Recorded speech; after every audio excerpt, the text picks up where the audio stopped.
Well folks, here is an autopsy on this Sidestand switch. If you watch my previous video, you'll know that I've replaced mine to show how it's done, and I was curious to know what's inside it and why they would apparently start to be going wrong. So here's my old one. As you can see, I've cleaned it up a bit with all the filth off it. That's the waterproof connector plug. So there's like a neoprene seal in that, so when you pull it apart it actually pops, so it is actually waterproof. I suppose that's something. So what I've done is I've done an autopsy on this. So what I did was I snipped the wire off it first of all, the actual cable, and started hacking away at it with a variety of blunt objects, including a grinder, just to get rid of all the excessive stuff. So that broken brackety bit there, you'll see later in the video what's inside that bit. So this is quite clearly a magnetic switch. It's like a hall sensor type thing. On the little broken off bit there's a magnet lives in it, as you'll see later on, and that's all there is in that piece.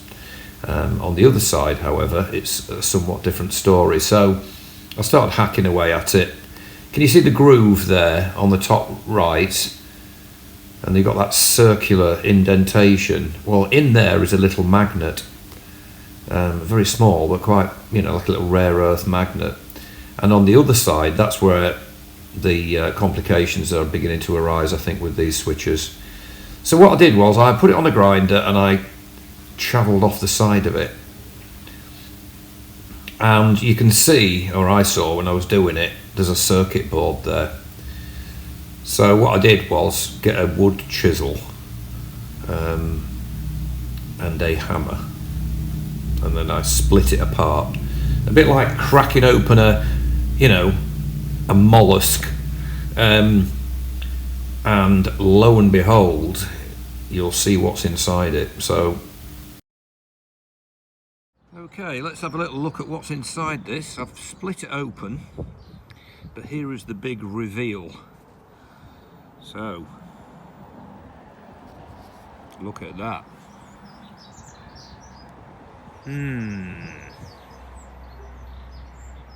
Is it surprising that it can't be bypassed, I wonder?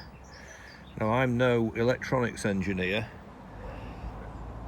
but that to me looks like one complicated component.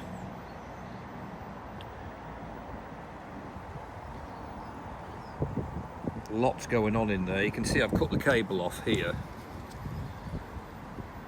You've got 3 wires going in to this. So I suppose any one of these internal components, if it fails, I presume it'll just cease to work. It's not dirt on it, because it's not that kind of switch. It's a very, very complicated bit of kit, this. I mean, look at that. Oh, fire. Yeah.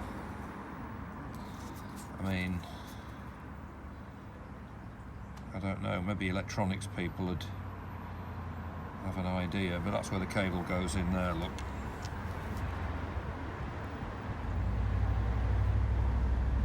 I don't think it's a surprise. I've split it down the middle, so it's an embedded circuit board of some sort, and it's surrounded by a sort of hard bitumen that's been poured in the end. Once it's made, it's been filled up with this black bitumen. Well, I say bitumen, but you know what I mean, black sealer. You can see it there, look, they've just sort of poured it in. So it's a plastic case with plastic halves, into which they then put this. Now the other part of this switch, which I'll show in a photo as opposed to a video, is the other side is a magnet. So this thing must be detecting the interruption of a magnetic field, I think, by the protrusions off the side stand. So there you have it, an autopsy. Yeah, I mean, I can't see how on earth you're going to bypass that. And looking at the number of components, yeah, any one of those goes wrong, it's knackered, isn't it? So I think that's what's happening to them. So there you have it. I'll put this in the video with some pictures of the magnet bit as well. So here we are. Some still photos now, so you can zoom in on them and count the number of whatever they are, those little square things, chips or whatever. That's it. It is quite clearly something that I wouldn't know how on earth you could bypass that. Complicated, I think. You know, now that one or two of, well, more than that, I've started packing in, I can see why, looking at all the stuff that's in them. It doesn't matter that they're under the bike or that they get wet or filthy, it really doesn't. It's just the side stand's got a little leg sticking out and it goes in the groove between a magnet and this gadget there. This is the magnetic bit, look. So that's the other half that's snipped off with those very same shears. Steel shears. I've had them 40 years, them, they're still going. And this is it when you split that half open. There it is, look, a little tiny rare earth magnet. So that lives in the sort of other side of the groove. So that switch, you know, it's detecting an interruption to a magnetic field, I would say. So when the side stand goes up, the little arm on the side stand goes between the magnet and the circuit board and does something. But that is actually the magnet there. It's not huge, it's a tiny little thing. So there you go, there's an autopsy. I'm not surprised they started to go wrong. However, this is the new one that I fitted yesterday, well, before I fitted it, obviously. So there it is, you can see the plastic case, you can see the arm sticking out with a groove in it. That circular bit is where the magnet's been put in, and then some of that black stuff poured on top of it.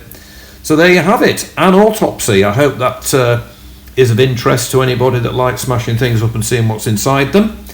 And I will post again soon. I'll give my very best regards to everybody on the egg run today over in Liverpool, which unfortunately I couldn't attend because I'm dog sitting a 12-year-old Cocker Spaniel who's driving me mad.